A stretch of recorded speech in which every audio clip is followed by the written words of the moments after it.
Good morning dear student. Gayatri college Sanchore की online classes में आपका स्वागत है।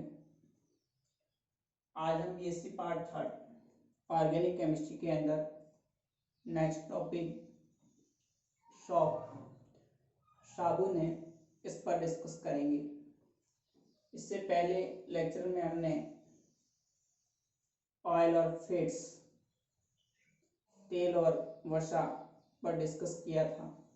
ऑयल और फैट्स के अंदर क्या डिफरेंस है और उनका एनालिसिस किस तरह से किया जाता है, जिसमें साबुनीकरण मान सपोनिफिकेशन वैल्यू, आयोडीन मान आयोडीन वैल्यू और एसिड मान अम्ल वैल्यू, इस पर हमने डिस्कस किया था। तो ये मैंने कहा था कि छोटे छोटे डेफिनेशन के रूप में पार्ट ए के अंदर सवाल पूछे जाते हैं।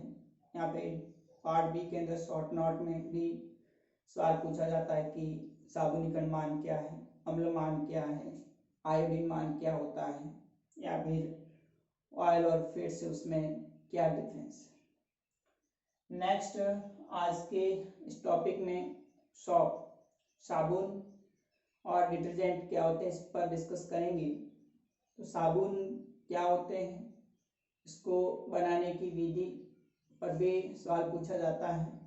तो देखिए, जो साबुन होते हैं वो हाई फैटी एसिड्स, उच्च वसा अम्ल, जैसे पामेटिक एसिड है, स्टेरिक एसिड है, ओलिक एसिड है, इन उच्च वसा अम्लों के सोडियम या फिर पोटेशियम सॉल्ट होते हैं।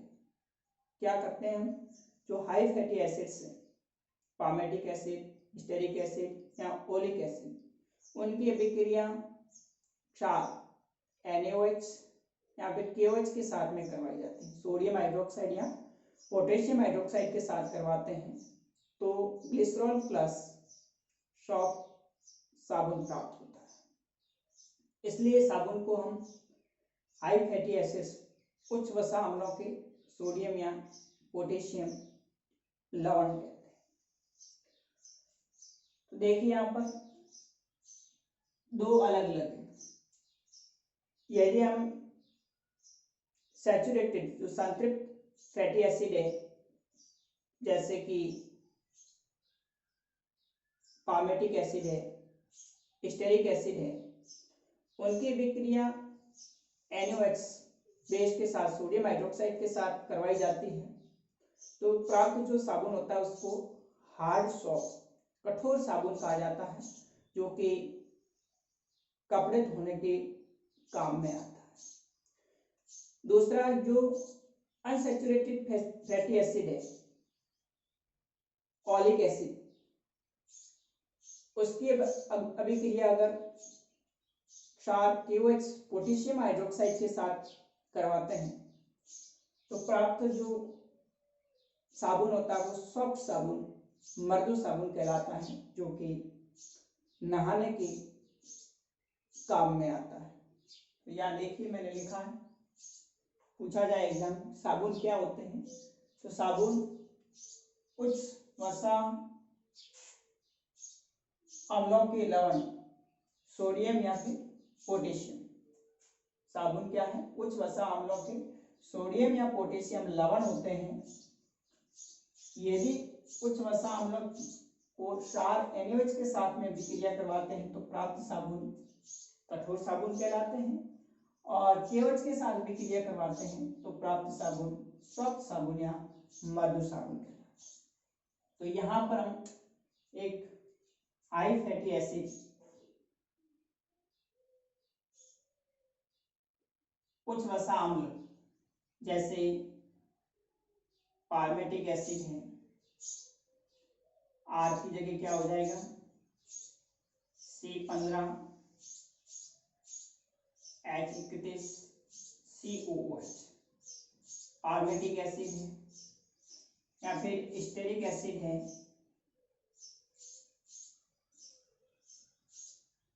R = C17 H35COOH।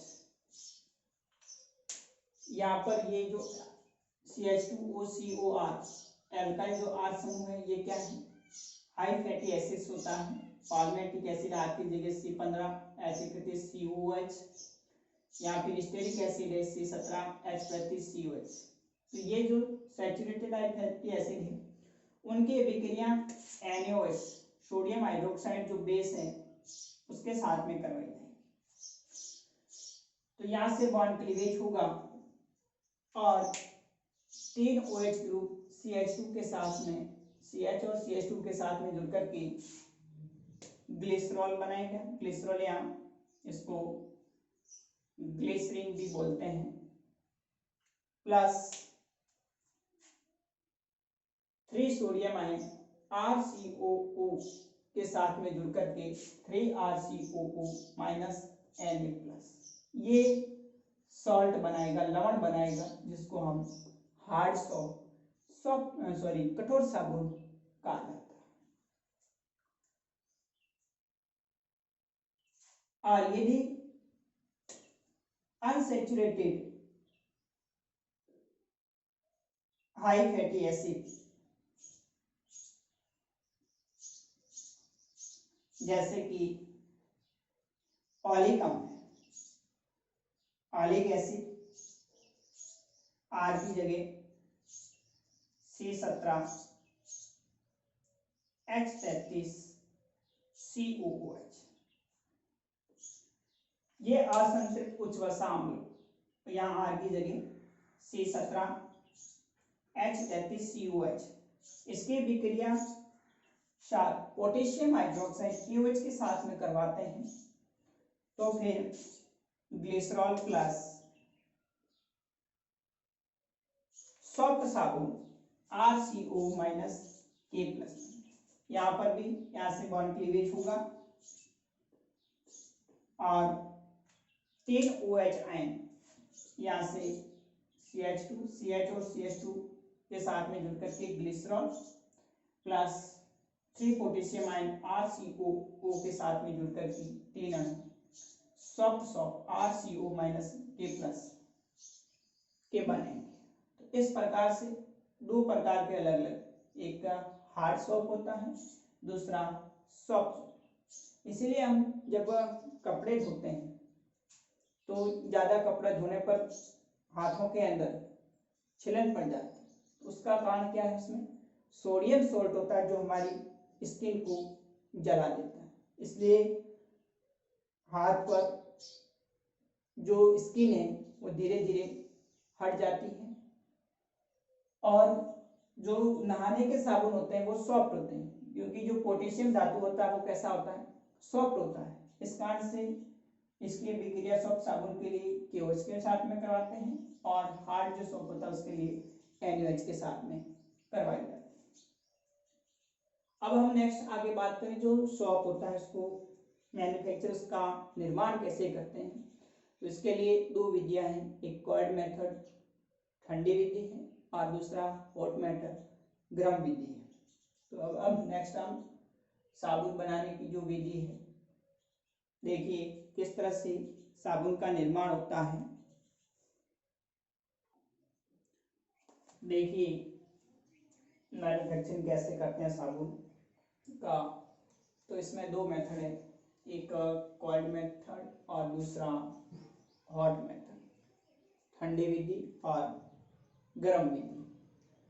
ठंडी विधि में तो क्या करेंगे, अपन एक बर्तन लेकर के और उस बर्तन के अंदर एक बर्तन लेंगे और उस बर्तन के अंदर जो ऑयल एंड फैट्स, तेल या जो वसा है उसको लेंगे और फिर उसके अंदर तुले हुए जो प्रकलित NaOH है, सोडियम हाइड्रोक्साइड जो होता है वो धीरे धीरे इसके अंदर मिलाया जाता है और मिला करके इसको क्या करते हैं, अच्छी तरह से विलोडित करते हैं। तो विलोडित करने पर क्या होगा कि जो क्षार होगा वो इस ग्लिसरॉल जो फैट्स या ऑयल है इसके साथ में रिएक्शन करके साबुन का निर्माण करेगा और फिर इसको हम जैसे जैसे NaOH डालते जाएंगे तो उसमें 100 पे वो जमता जाएगा। फिर उसको दूसरे बर्तन में लेकर के और सुगंधित पदार्थ डाल करके फिर उसको वांछित आकृति और आकार में डाल दिया जाएगा। तो इस तरह से हम ठंडी विधि के दौरान साबुन का निर्माण करेंगे। तो देखिए यहाँ लिखा मैंने, तेल या वसा को एक बर्तन में लेकर के इस तरह से एक बर्तन में लेंगे और उसमें पर्कुलेट मात्रा में NaOH विलयन वो धीरे धीरे मिलाएंगे।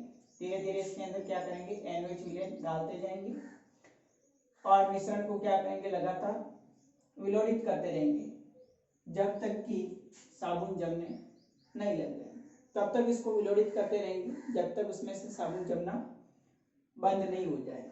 फिर उसमें सुगंधित पदार्थ मिलाकर वांछित आकृति व आकार के अंदर डाल देते। ये है ठंडी विधि। इसमें क्या होता है, बहुत महंगी है।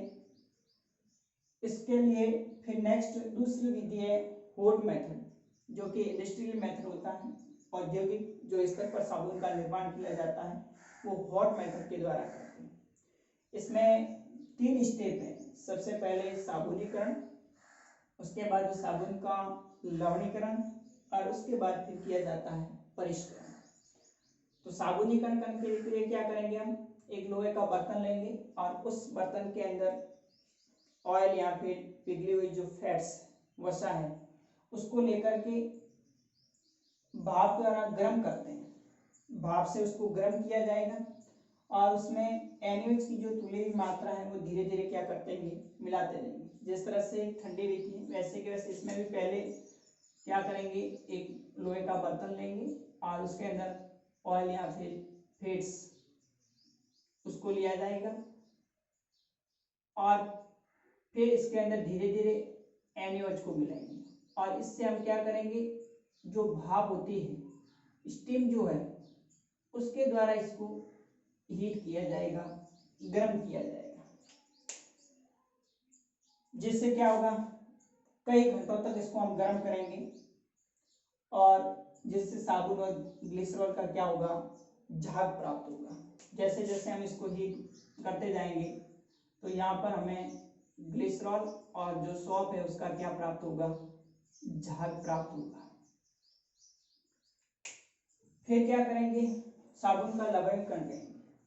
फिर इस मिश्रण के अंदर सॉल्ट, सोडियम क्लोराइड NaCl मिलाते हैं। तो NaCl क्या होता है, वो साबुन में अविलय होता है। इस कारण से वो अवक्षेपित होकर सतह पर तैरने लगता है। इससे साबुन का लवणीकरण करते हैं। जैसे हम इसके अंदर क्या मिलाएंगे, सोडियम क्लोराइड NaCl मिलाया जाएगा। NaCl मिलाते इसके अंदर क्या होगा कि साबुन होता है वो NaCl जो नमक है, सोडियम क्लोराइड उसके अंदर अविलय होता है, तो वो क्या होगा, सतह पर आ जाएगा। और इसके अलावा इसके अंदर जो ग्लिसरॉल है और कुछ अशुद्धियां हैं, NaCl का जो विलयन होता है वो नीचे जम जाएगा, जिसको हम क्या बोलते हैं, स्पेंट लाई, शेष लाई कहा जाता है। तो देखिए जो साबुन होगा वो अविलय होने के कारण अवक्षेपित होकर सतह पर आ जाता है, इसकी सतह पर आ जाएगा। बाकी जो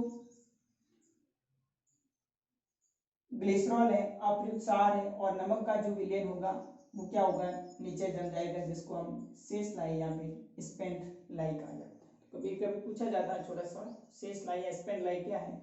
तो साबुन निर्माण के अंदर साबुन के अतिरिक्त शेष विलयन में ग्लिसरॉल, अप्रयुक्त सार और नमक का विलयन होता है, इसको स्पेंट लाई कहा जाता है। उसके बाद में क्या करेंगे, परिष्करण। परिष्करण के अंदर क्या होगा कि साबुन के जो अवक्षेप आया है उसको हम हटा लेंगे और फिर हटा करके वापस NaOH डालेंगे, ताकि जो ऑयल और फैट्स की मात्रा है उसमें अगर साबुनीकरण नहीं हुआ है तो वापस और साबुनीकरण हो जाएगा उसका। तो साबुनीकरण पूर्ण होने तक वापस उसको उबालते हैं, जिससे शेष रहे तेल या वसा का क्या हो जाता है, साबुनीकरण हो जाता है।